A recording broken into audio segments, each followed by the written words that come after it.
Hello and welcome to Pave Your Path, Episode 4, Improvement Science and Helpful Techniques. This free webinar is a joint presentation of the Home Health Quality Improvement National Campaign and the Institute for Healthcare Improvement. On today's webinar, we're going to cover a brief overview of Deming's theory of profound knowledge as the foundation for improvement science, also known as demonstrable improvement, as well as techniques for process mapping and observation as learning techniques. By the end of today's session, our objectives are for you to be able to describe the underpinnings of improvement science, describe what a process is in the context of improvement science, identify how to produce process maps that make system processes visible, describe observation as a learning tool, and list improvement resources. Please note that all of the tools that will be featured on today's webinar are available on the HHQI National Campaign website at homehealthquality.org on the Pave Your Path page under Webinars. Also note that you will have the opportunity to interact with our esteemed panel of experts at any time during today's session by using the chat or Q&A feature in your WebEx player. If you choose to use the chat feature, please make sure to select all panelists in the drop-down box so that they can see your responses or questions and address them in a timely manner. Today's keynote presenters will be Corey Seven, who is a director with the Institute for Healthcare Improvement. With IHI, Corey has led work in redesigning clinical office practices, improving transitions into home health care, and emergency department flow and reducing readmissions and spread. Corey is a nurse practitioner with a clinical specialty in adolescent, preventive, and community health and has 26 years of experience working in a variety of community settings. Corey will be joined by Jane Taylor, who is an improvement advisor with the Institute for Healthcare Improvement. Jane is a healthcare research practitioner with more than 20 years of healthcare experience that includes working as a hospital CEO in rural areas and as a compliance officer for physician practices. Also during today's webinar, you'll get to hear from Angie Young, the quality assurance nurse for Tenova Home Care in Knoxville, Tennessee. Angie is a registered nurse who graduated from Lincoln Memorial University in 1996 and has worked in home care since 1998. Please note that Angie's handouts will be posted to the Pave Your Path page on www.homehealthquality.org as well. And just a reminder, please interact with any or all of our presenters at any time using the chat or Q&A function in your WebEx player. Now, to kick things off is Corey Seven. Corey, are you with us? I am, Shannon. Thanks so much. And hello, everyone. Really happy to be here with you today. I think Shannon's done a good job of walking us through the objectives and agenda, and we want to get right to it. This is our last call, and we have a couple of different activities that we want to do today. And the first one is to do a couple things to bring it all together. And the first is just to take a little bit of time at the top of this call to reflect on the homework that we recommended people do after the last call. So on this call series, if you remember, we've covered the model for improvement, a model that guides quality improvement work so that you are confident the changes you're making will make a difference. We've covered how to create an aim statement to guide your work, measures used in improvement, and testing changes using the PDSA or Plan, Do, Study, Act cycles for learning. On the last call, we recommended that you put these pieces together using this aim statement form. So we want to take a couple minutes here at the top of the call to have some discussion about the homework, if you did them, or any questions that you might have about using the model for improvement in PDSA. So how's this coming together for you? Will you do anything differently in your work moving forward? And what questions do you have? So we're starting the call with the floor open, and you can either put any questions you have in the chat or raise your hand, and they will, Bethany will unmute you. I know it can be hard to talk into the void, but again, the chat's available, and you can raise your hand. How's this coming together for you? What questions would you like answered on this last call so that you can go forward and use these tools?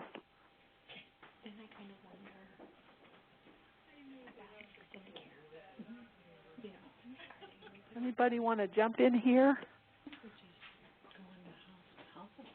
The phone lines are unmuted. If you have a comment for Corey.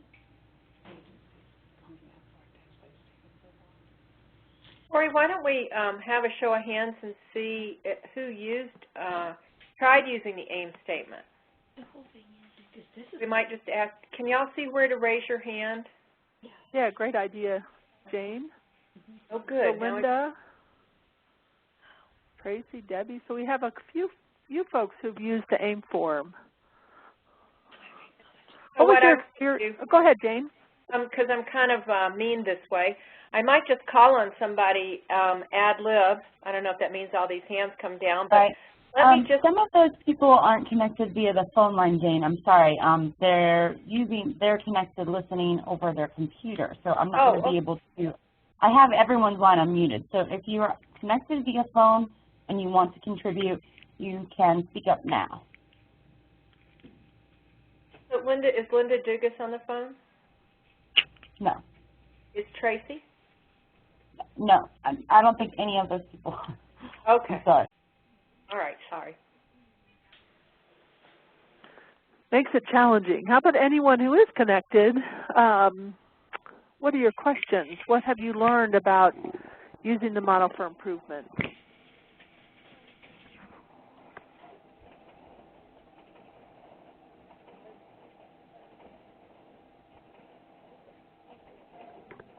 All right, well, we are going to move on, but I encourage you to put your questions in chat.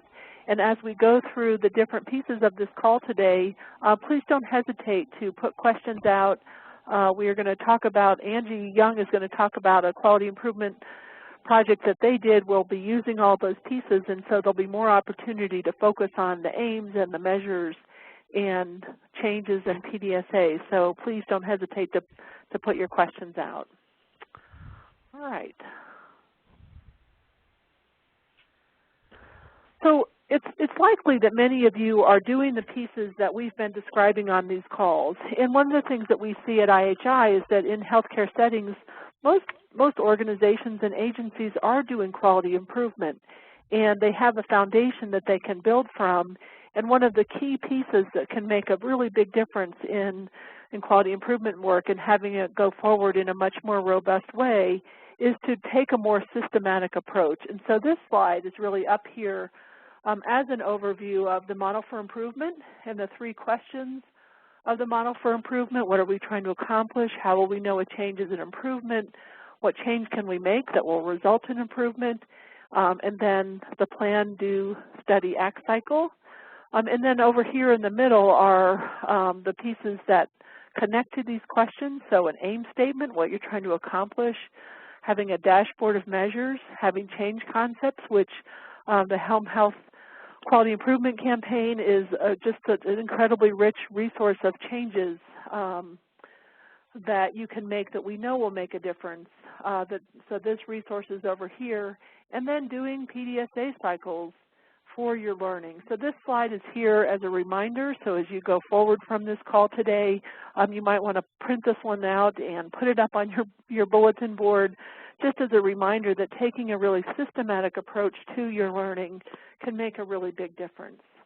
So Corey, we've got a question in the chat. Okay. Betsy Thomas, and she's asking, we've been going through so much change. How do we get the whole team on board? Great question. Jane, you have tons of experience here. Would you like to create an answer to that? Well, I think the easiest way to get the whole team on board is to start with a couple of willing team members and have them test some of your changes and then use the results from their test of change to enlist a couple of more team members to do the change, so that you begin getting folks on board by actually engaging them and doing a test of change. Because when they try something and it works, it's pretty exciting. Then you can have a meeting of the whole, present what you've learned so far and the results of your testing, and you can let those who are the informal leaders do some of the persuasion. And then what I always like to do is ask the whole team, who has an idea of something we could try that would make things better? And I'll just go round robin around the team, and if everyone has an idea, even if they're competing ideas, as long as they can make a prediction and it won't harm the hair of a head of a patient, I'm willing to try it on the next visit or the next start of care or the next discharge and see what we can learn. So I'm willing to be curious myself as a leader in an effort to engage the whole team. And Corey, what would you add to that?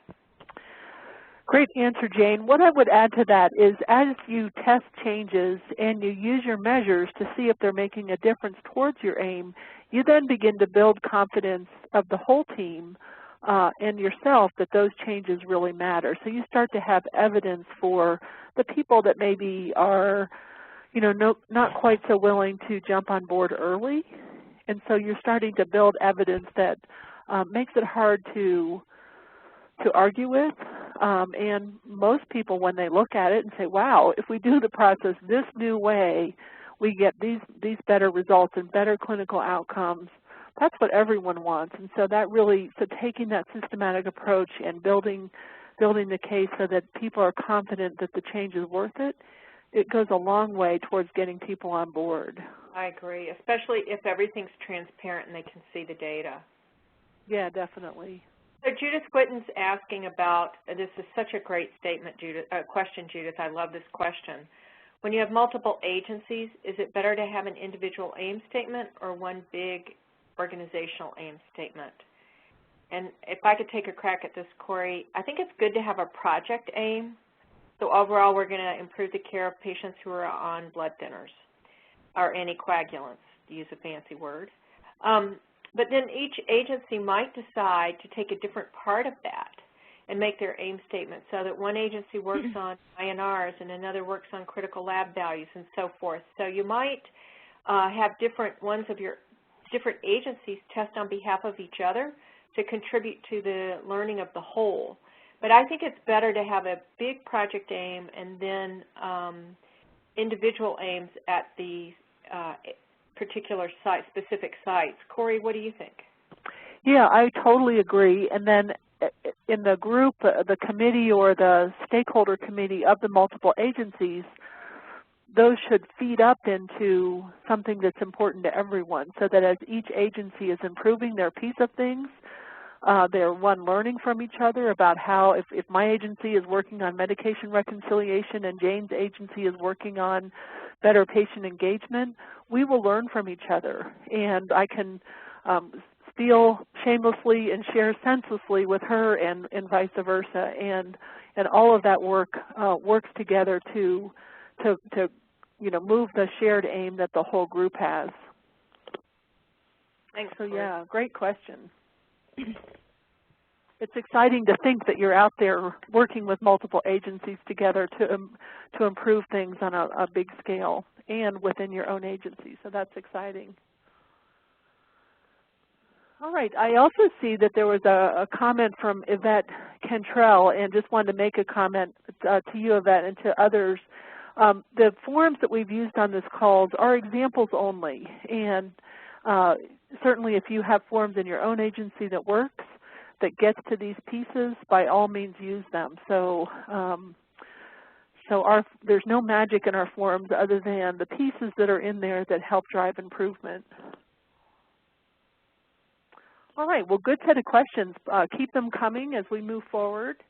I'm going to set up the case that Angie Young is going to bring to us. Angie's here from Tenova Healthcare to provide an example with some really great quality improvement work that they did around assuring that the patient care plans were met, especially when critical labs were involved. So our goal in this example is to bring an example from the field that can really help show how all these pieces fit together. The problem, so I'm just going to do a little bit of setup and then hand this off to you, Angie. So the problem that Angie and her team found is that they started to notice that there's a small but regular pattern of missing labs and Coumadin management, missing critical labs in particular. And concern for patient safety, and adherence to the patient's care plan really motivated them to look into this further and to do some quality improvement work around it.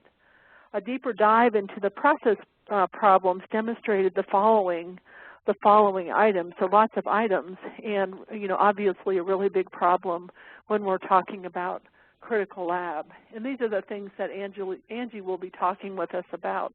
So they started to find INR orders were being missed because of scheduling errors or physician offices drawing and not calling the home health care agency. That probably resonates with a number of you. The physician's office was not calling back with follow-up orders. Orders were being faxed by physician offices after hours and on weekends, and therefore being missed and not able to be acted on in a timely way. There were multiple nurses involved in the follow-up process, and INRs were mixed in with all the other labs to be drawn. So they did a really nice job of diving deep and saying, well, what's the problem? Why are these being missed? This is a slide that does put it all together. So we have the aim statement for Tennova Healthcare, the measures that they did use and could use. So let's just take a look at this. So the aim that they put together was for Coumadin therapy patients to receive follow-up INR results and any changes in the plan of care within 24 hours. So a really high but important bar. They did set up process measures, and the process measures that Angie's going to show us today are time to notify the physician of critical labs, so their time to respond as an agency, and then the percent of INR labs missed and our follow-up missed. So those were the process measures for this quality improvement project. In talking with Angie, we came up with what some outcome measures and some balancing measures could be. And so an outcome measure for this project that her agency collects in any case is adverse event report, near miss. Don't know, home health care has the hardest measures to talk about, but you all are very familiar with them. So this could be an outcome measure that they would want to improve through their process, and also OASIS M2430, which is very similar to the one above. Potential balancing measures for this project could be they might want to track time that the new process takes to complete, because we know that you can create a really awesome process that's 100% reliable, but if it takes an hour or 2 hours to do, it's just not going to get done in a busy time. So they might want to track time, and they might want to track partner satisfaction with the process. Partners meaning the physician offices, potentially the hospital, whatever physicians that they're interacting with around these labs.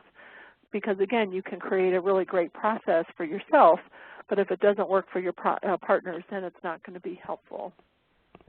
All right, at this point, I think, Angie, we're going to hand this over to you for you to tell your story of the quality improvement work that you did, the changes that you made.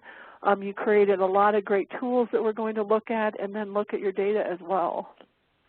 Okay, is all of the tools already up? Do I just tell you which ones I need? Yes, they are up, and I can move your slides and just tell me what to point to. Okay, once I had done, we had went through the process and I had done the audit, and that was in some of the measures that you had just talked about. We had decided that it would be best to come up with, an internal Coumadin clinic. That's kind of what we call it. And so we designated one of our intake nurses to handle that. She actually handles all of the labs, but the Coumadin, the anticoagulant therapy, is totally separate from all of the rest. And so we had pulled all of the data, and we're a really large agency, so we had pulled all of the data as to which patients was on Coumadin therapy. And so we developed it's a Coumadin therapy log, and each patient has one of those. It's it, but the lines are gone off of it for some reason. Yeah. And so what that is each one of these patients, actually we fill in their name, date of birth, you know, what the diagnosis is, because a lot of times when you're looking at your diagnosis, you know what the INR range is going to be. So a lot of times we go ahead in advance and ask the physician, you know, what is the target that they're looking for. So then that way, if they're not getting back with us by the end of the day, we can at least, you know that the patient is within range, or whether we need to, you know, call the physician on call and say, hey, this is what we've got, you know, what do we need to do about it? And so as it comes in, of course, you know, the nurse draws it. We do the date, the time. We do all of the goal, probably 98% of what we do all of our pro times before 12 o'clock. So that way they're coming in, you know, by lunchtime between 12 and 2, and we can get them to the physician and a lot of times get them back. So that's one of the steps that we took there. The nurse that's in the home, we actually have the finger stick pro time machines on some of those, so the nurse in the home will actually go ahead and call that, and a lot of times get orders on the spot.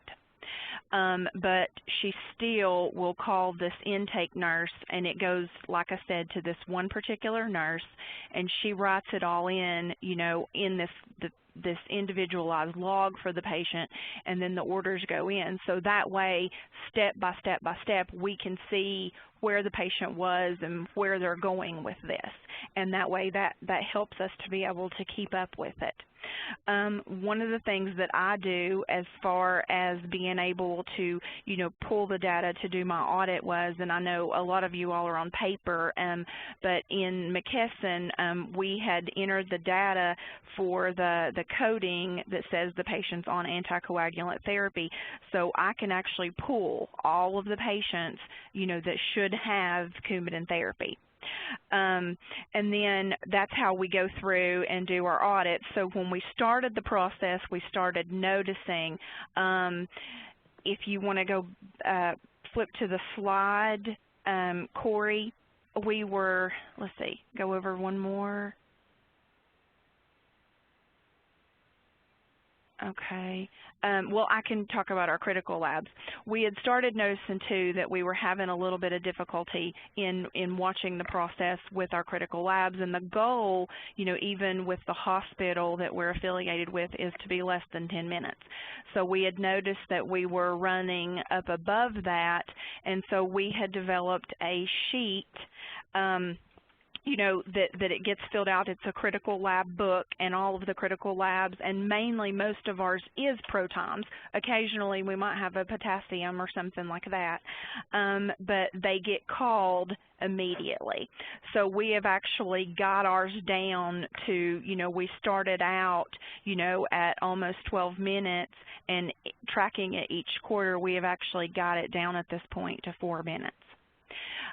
Which is a really good thing. The only thing that we seem to have trouble with, and that it would not be lower, is, you know, we had 2 instances where we had physicians, you know, that were on lunch at that point. And so, you know, we just had to continue, you know, to call and make sure that it was followed up on as soon as the office reopened.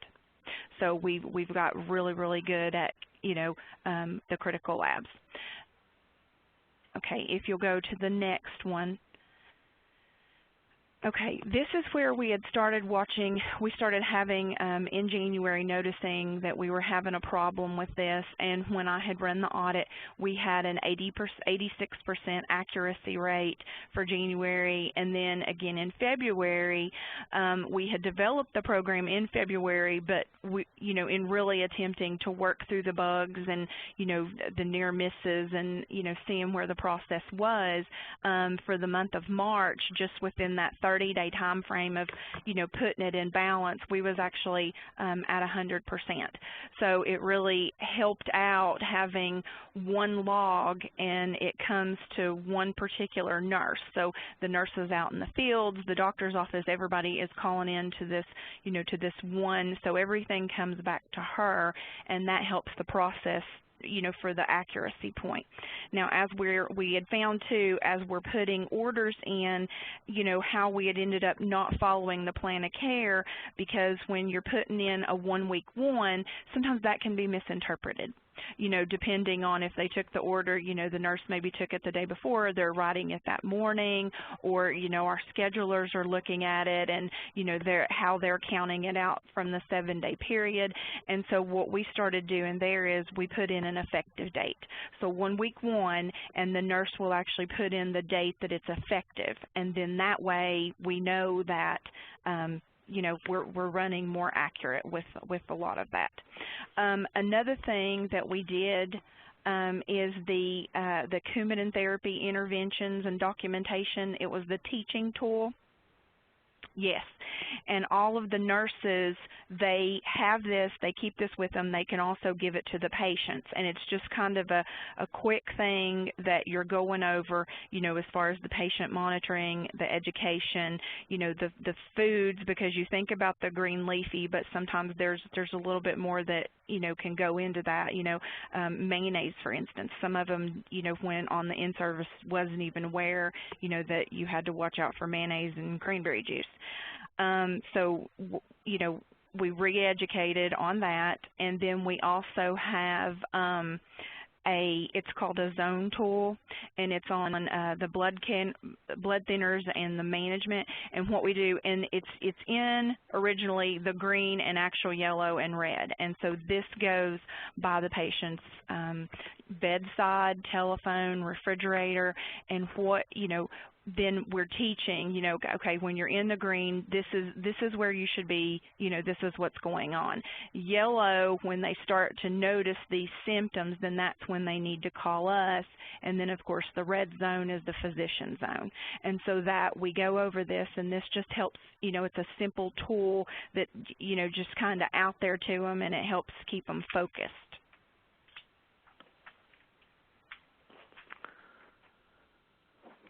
Okay, I think that's all I have. Angie, you have a couple other tools. Let's take a look at those, and you can describe how you use them. Okay. And all of these are posted on the Pave Your Path page on the campaign website. This one is for the, I'm sorry, Corey. This one is for the critical labs. We just make copies of it, and we put it in a notebook.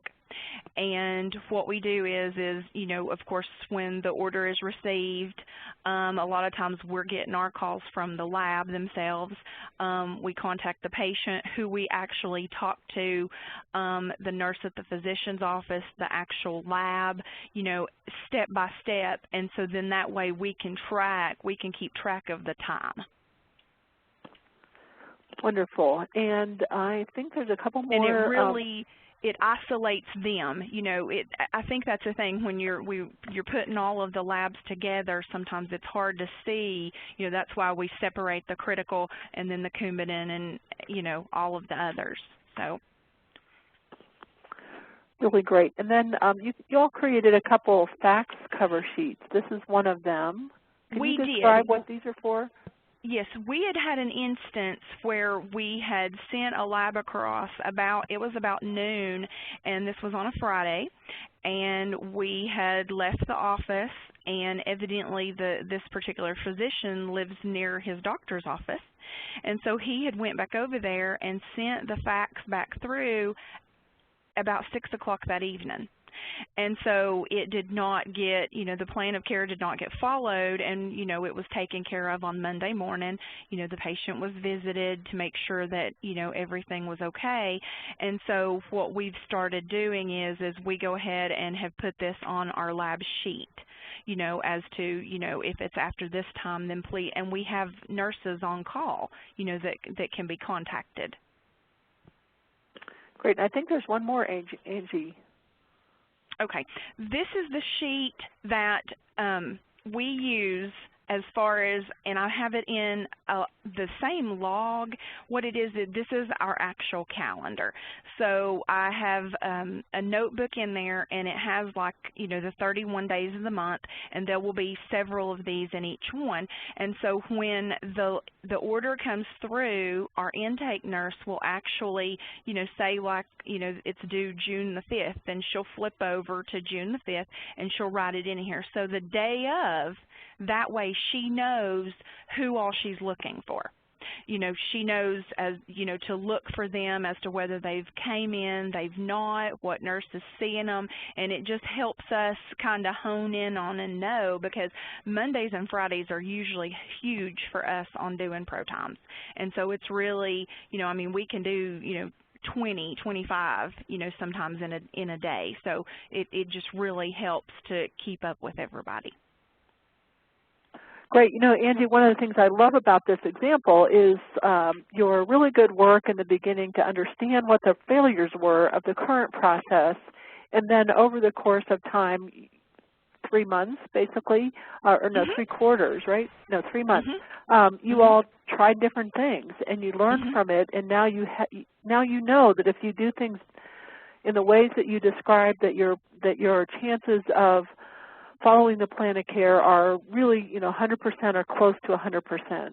And so you know what to do, and now the task over time is to figure out, you know, as different things happen, how to maintain the process so that it really becomes part of your business. So it will probably, or the way that you do business, it will probably evolve over the next months, but it just displays such really great learning. So well, and that gives the example as far as the 100%, you know, that particular nurse, if she sees that, you know, somebody's not done, you know, then she's calling, and, you know, maybe they got changed on the schedule, they went to the doctor, and so you're finding out what happened to the lab.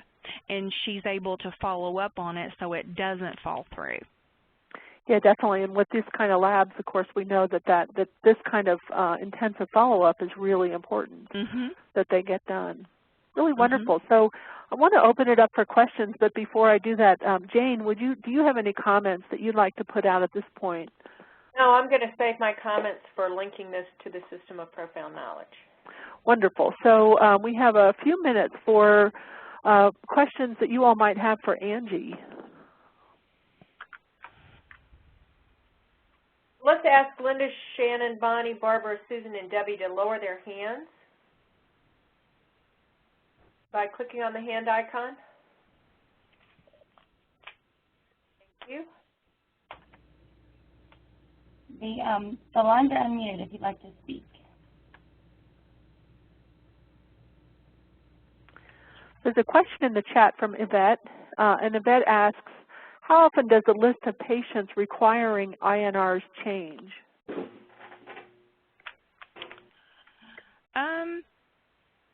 Well, I mean, it depends on the cert period. You know, when their cert period is up, I mean, it can, you know, they are constantly changing. We're taking them in and out, and what happens is when we have someone that is due for the INR, we have 2 auditors, and so they, you know, say, you know, shoot an email to that particular nurse and say, hey, you know, we've got a new admission, or, you know, this one's being discharged, and that way it just keeps that's a matter of communication. Hey, Angie, how large is your agency? Right now, we have over 700 patients. So it looks like we have hands up from Bonnie, Linda, and Jay. And now, Vicki, are any of those folks on the phone and able to talk?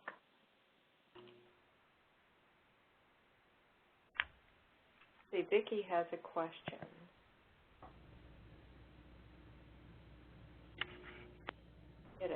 We are small. Vicki Hi, I don't have a question. Thank you.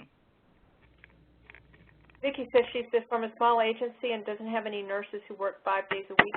Any suggestions for us for continuity, Angie? I didn't ask that. Do they have an intake nurse? Vicki, you'll have to chat in if you have an intake nurse. No. Okay. Well, I mean, as far as being, you know, a manager or whoever, you know, that go-to person. I mean, you're just making a go-to person that you're communicating with, either that or, you know, the nurses themselves, you know, being able to keep the process of communication up. So this is a question for Vicki, for you, a great opportunity to take your question back and do some, and look around at your resources and how they're scheduled and how they're arranged, and maybe come up, you know, as a group, come up with some ideas of how could you have continuity, and then do some PDSA cycles around that. And love it if you could share your experience and what you learned from that on the discussion board for Pave Your Path. It's the perfect kind of question because there's no perfect answer, so it's the perfect kind of thing to go back and do PDSA cycles around. And we've got two questions, one from John and one from Judith. And Judith asks, what other measures are you working on? As far as the Coumadin or quality measures, period? Judith, do you mean for this project or for, do you mean changes or do you mean measures, and do you mean this project or in general?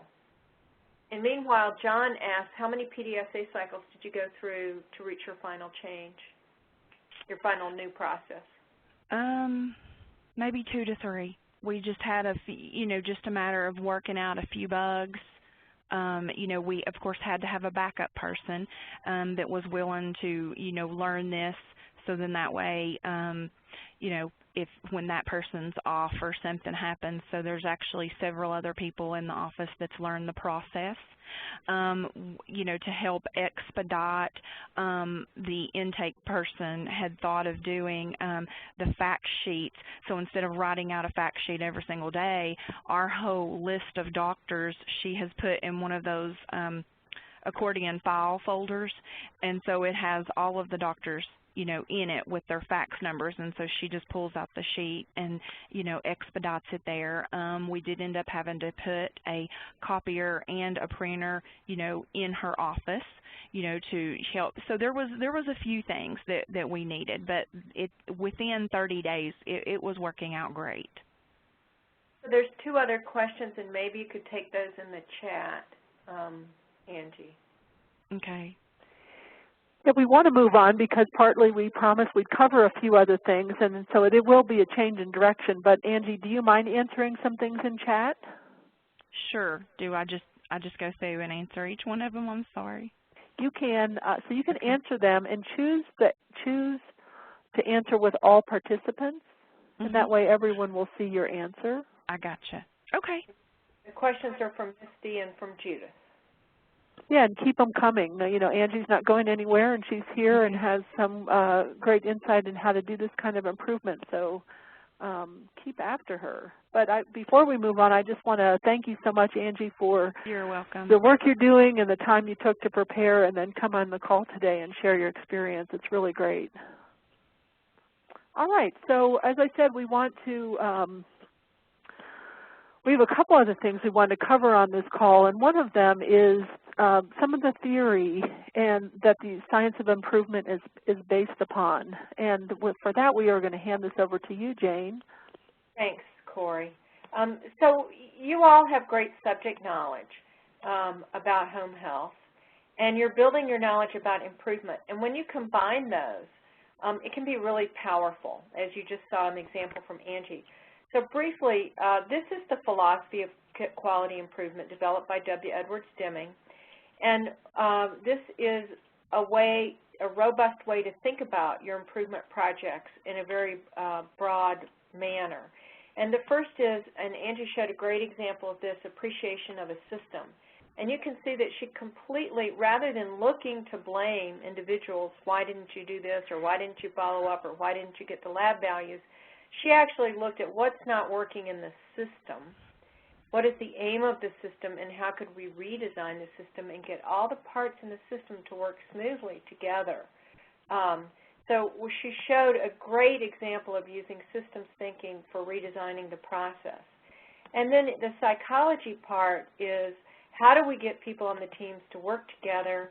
How do I get the nurses to be willing to jump in head off problems for each other, work for the good of the whole system. And then understanding variation, Angie showed a great example of that in her run charts, the decrease in time for notifying and getting those orders changed, and then the improvement in the process being followed. So she really demonstrated a nice example of being willing to look at the variation she has over time. And theory of knowledge is just the willingness to use PDSA as a way, plan, do, study, act, as a way to build what you know about how to improve. And Angie said she did 2 or 3 cycles, and I bet if we actually pulled them apart, she did more than that. But it's this willingness to build knowledge sequentially about what's going to make a better system. And so I think I'll just go to the next slide, Corey, and talk about the fact that this kind of crazy spaghetti diagram that we have shows how convoluted some of our systems can be. And so in using systems theory and appreciation of a system and some mapping tools, you can take your convoluted processes that have redundancy and delays and needless complexity, which is what we see here, and you can create some very cogent maps of how the work gets done. So, Corey, I'll hand it back to you.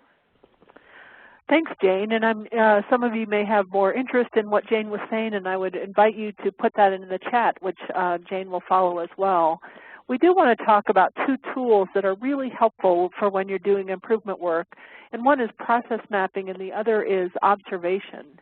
And many of you are probably very familiar with this if you're involved in quality improvement of doing process mapping and a work process, but we really want to highlight it as well, because sometimes the things that we're familiar with, we just think we forget about them and forget the power that they have. And so really these simple tools of process mapping and observation we want to highlight because they can be so important.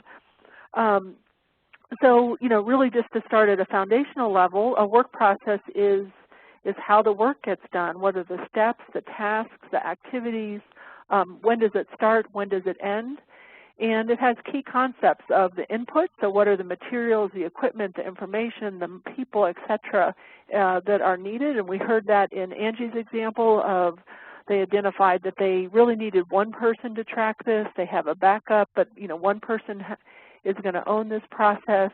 They needed printers and fax machines in the office and those kinds of things. So she talked about some of those inputs, and the output is a process that really works so that plans of care, when there are critical labs, are really followed in a highly reliable way. Here's a simple example of a flow map, brushing your teeth.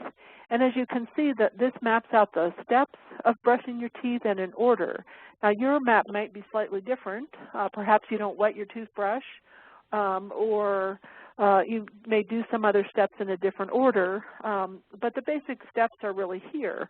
One of the things that is great about a flow map is you can start to see the process, so that if you're having troubles in some way, maybe you realize your electricity bill is too high because you forget to turn off the light, or maybe your partner is complaining because you don't put away the paste or the toothbrush and it's just kind of a mess that they have to look at and deal with. You can look at this and see, okay, how could I change the steps or what I do in order to improve it and start fixing it. So really a simple example to get us into the arena. One of the messages that I want to be sure and convey today is that well, process mapping can be really complicated. There are sophisticated approaches. There's software that can do it for you, and it can get really sophisticated. Really, by its nature, it's very, very simple and very powerful. And just with butcher block and not butcher blocks, but butcher paper or some kind of paper and Post-it notes and the staff that do the work, you can create a flow map that will allow you to see the system that you want to look at, the processes, the steps, the tasks, and again, help you to start improving it. So it can be really simple, and I want to encourage you to not get hung up on whether you have the software or anything like that, but just really to put people in a room and say, what's it like now? We do recommend that you start out doing a map of the current state. that you have people who do the process in the room to help you understand what really happens. And of course with this you need a non-judgmental and learning environment so that people can be honest and say, well, this is what I do and this is why. You'll start to find out, if you don't know already, that people are incredibly resourceful to get their work done, and when they run into challenges and barriers, they find a workaround. And so you want to know what all those steps are that people have created so that together you can create a map that that you can start improving on. So doing something really simple like this with just Post-it notes, you might have questions along the way that you could flag. Can help you see the big picture. As I said, you want to start with how it is today. It can be low touch and high tech. You can identify strengths and opportunities. It captures the complexity and key operational issues and things that are outside the process that are impacting the process. You can also identify as well.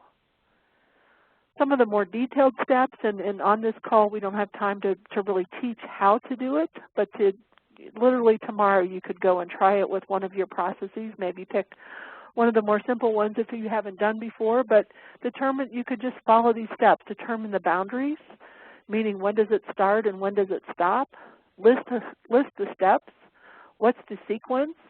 And in doing this, if you start to find out that different staff have different answers to this, that's okay, and it's really an important thing to surface because, again, people are trying their best to get through the day and do the right thing, and people probably do have different ways to go around it. And as you improve it, that's something that you can work together with to find what is really the best way. Drawing appropriate symbols, again, can be simple as a square sticky note for a step that you can turn into a diamond for a decision area. Check for completeness. Excuse me. Finalize the current map process. So what's the current process already? Completing a quality audit, meaning are all the steps in place? Is there anything else that you would like to know about it? And then this next bullet starts to get into how you can start to analyze the map. Are there areas that really there are bottlenecks, that there's waste, meaning there's effort being put in that doesn't really help the process get completed to a good effect, and where you might have improvements. And you can start to identify where you might test some changes, as Angie described in her process today. And then you can start to redesign the system. All right. I'm going to stop here and see, we have a couple minutes before we dive into observation. Are there questions around process mapping, or I would expect that there's people on the phone who use it every day, and you might have some great insight to offer to the group as well.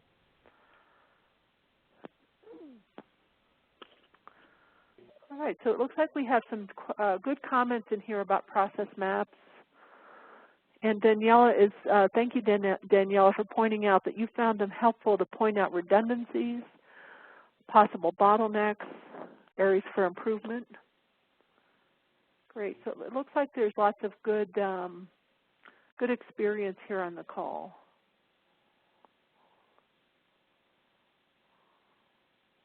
All right. Well, let's talk about observation, which might be a little bit less used. I don't know. We'll have to see what you think. But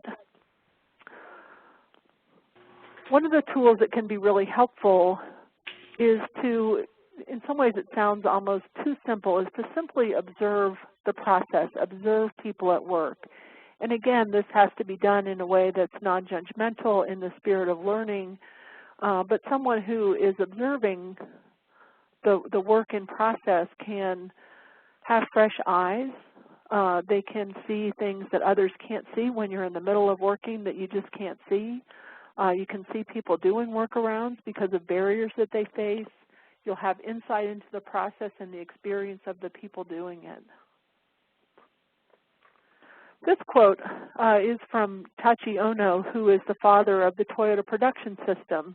And I think it speaks to in some ways, the simple elegance of observation when you can really look with fresh eyes and learning eyes, that if you stand where the work is done long enough, you will figure out what needs to be done. So just in observing the process, you can really get a lot of insight, and we find that for folks who do find a way to observe the process, that it can be really powerful.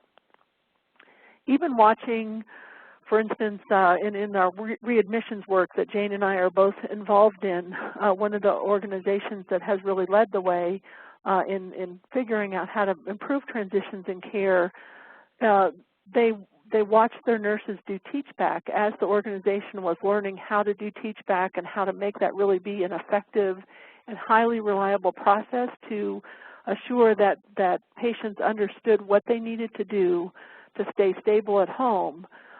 Doing observations of nurses doing the teach-back was very helpful in understanding the challenges that nurses might face in doing the teach-back, how they might need to phrase things so that patients understood what they were talking about. Lots and lots of the little details they were able to see and then figure out how to do that process of teach-back so that it was more effective for patients. And so really watching that work at the patient level is something that we encourage you to do. Jane, I'm going to stop here because I know that you have done a lot of observation in your work, and see if you have any comments you can add.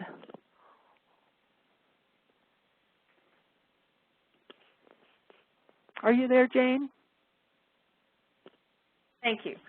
When you do observation, for me it's important just let the person know that you're doing observation with or about, that it's not about what they're doing, but about how they do it, and it's about looking for opportunities in the work. And it's sort of like a system. Dr. Deming used to say a system can't understand itself, that it needs an outside perspective, and so you're the outside perspective looking with fresh eyes, and you can see things that I can't see because this is just how I do it every day.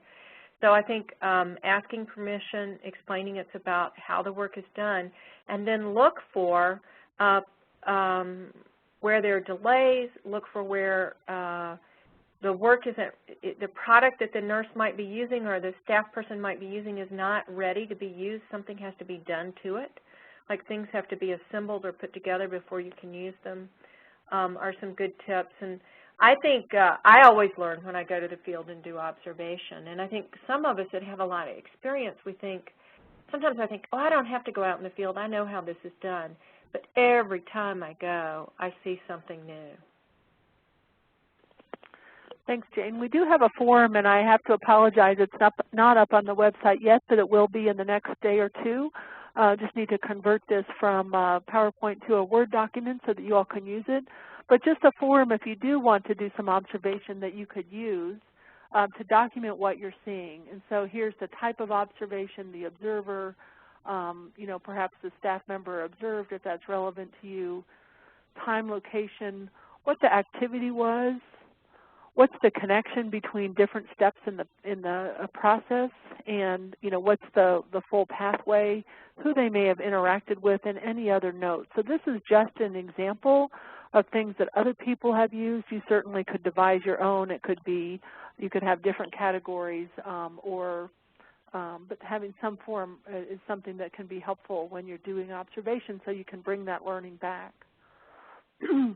And this is just really to point out that observation can help you connect to your process maps and help you devise a better map. That in this case, this is a process map for medication reconciliation, and by doing some observations of medication reconciliation, you can, this is a pretty clear map. You can really get these steps down. You can understand what the current state is, and again, what an ideal step might be. So observation and process map can go together as well. All right. I'm going to, we have a couple other things that we want to cover, and I think there will be a few minutes at the end that we could take other questions or comments that you have. Just to cover a couple of resources. The Institute for Healthcare Improvement, or IHI, really what we do is improvement, and so there's lots of free content on IHI.org on everything that we've talked about. my best way to go find it is to go to IHI.org, and in the search box just put in improvement methods, and that will take you to the whole area of the website that has good stuff in it. And then this book, The Improvement Guide, is written by folks that are thought partners with IHI in Associates for Process Improvement, and it really describes what Jane and I have been talking about on these calls in a lot of really just practical detail. So if you're someone who wants to go deeper or take your agency deeper, this book would, might be a great investment, and it really does help you walk through how to do what we're talking about. And Misty, you are going to talk about this really great video that you brought to us. Thank you. I think examples are the best way to learn, and I think today what we saw from Angie is something that we've all worked on in some capacity. It may not be with critical labs, but in some ways it was a process problem that you have to work through, but you can see how PDSA makes it very beneficial. We also saw from a very simple with the how to brush your tooth, to brush your teeth. Well, there is a great video. We have it posted on our Pave the Path webinar site. It is in 2 versions that you can pull down if you're an Apple product or a Windows-based product. It's a cute video. It's 6 minutes long, and it's called The Domestic Lean Goddess. And it's going to show you about a mother trying to get her kids out the door in a timely fashion and how she uses the PDSA cycle to do it. So I think it's a simple and a funny way to look at using the PDSA cycle for many things that you do and how we have to do trial and error, plus also how to use process mapping. So download it. You may have to save it. The files are large, but it is definitely worth taking a look at. I'll turn it back to you, Corey. Thanks, Misty. I went and looked at it this morning when Misty sent it over. It's really great. I think I'm definitely going to use it in my work going forward, so definitely check it out. I think we have a minute or so for any last questions about what we've presented on this call or anything that we've talked about in this series of calls before I hand this back to you, Shannon. So anyone want to put in a bid for a last comment or question?